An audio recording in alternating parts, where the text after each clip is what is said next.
Happy Saturday and welcome to the weekend, a weekend that is on the heels of week-long conversation in regards to temptation and the reality of temptation in our lives. And as we move into the weekend, an important question for us to ask ourselves is, one, are you more tempted or less tempted as you move from the work week into the weekend? Or two, do the types of temptations you face during the weekdays change into a different set of temptations that you face in the weekends? Let's unpack those two things together. For some of us, temptation is very much in front of us during the weekdays.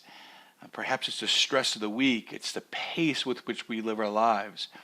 And as that fades into the weekend, for some of us, those temptations also fade. And because we're around more people, we're engaged in human relationship more naturally on the weekend, for some people, those temptations kind of fade away.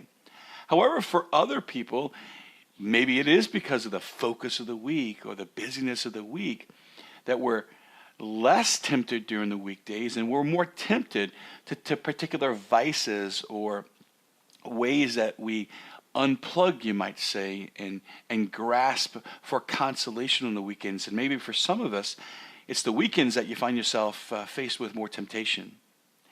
On the other hand, it's also important for us to know that the types of temptation that might be confronting us during the weekdays may be absent on the weekends, but replaced with a different set of temptations. I mention all of this because self-awareness is one of the keys to the spiritual life. Of course, we need surrender, we need communion with God. However, I can't be in communion with God unless I know where I need the Lord the most.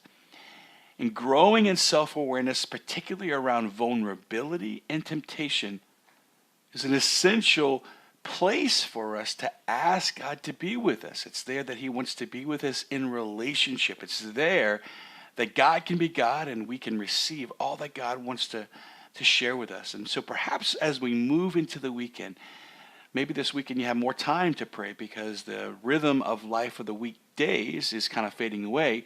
Or for some of us, it's perhaps the pace of the weekend is actually more accelerated than the weekdays because there's more to do with either your family or just the variety of things that you might be facing. Wherever you find yourself today, I just encourage you to peer deep inside your heart and ask the Lord to show you your patterns around temptation so that we can know when we need to cry out to Him. Speaking of asking God for help, I also want to echo one more thing as we kind of make a transition into the readings this weekend at Mass. Sometimes when you look at your patterns of temptation, we can ask God for help because when we continue to fall into the same sin over and over, not only can that frustrate us, but it elicits from us a need for help. Sometimes that help comes immediately and God answers our prayers on the spot. Whether it's facing temptation or really kind of like with any asking God for anything, sometimes God doesn't act in our timeline. Sometimes God acts on His time rather than our time. And if you've ever experienced a frustration in waiting for God, or if you've experienced any emotion in waiting for God, there's a lot of hope for us in the readings this weekend. And at Christ Redeemer, right there on Talbot Avenue in Thibodaux, this weekend, we're going to unpack the first reading from Abram, and we're going to unpack Abram's response to God's timing. We're going to learn a lot about how Abram responded, and we're going to learn a lot about how God responded. And if you experience a variety of emotions in waiting for God, perhaps this weekend at Christ Redeemer, God can speak to your heart, give you a message that will give you some hope in it. Whether we see you at Mass tomorrow at Christ the Redeemer or whether we just join you in the podcast, let's take today and look inside our hearts, learning how is it that we experience temptation on the weekend? When are we most vulnerable to God? And until we meet each other again, God bless you.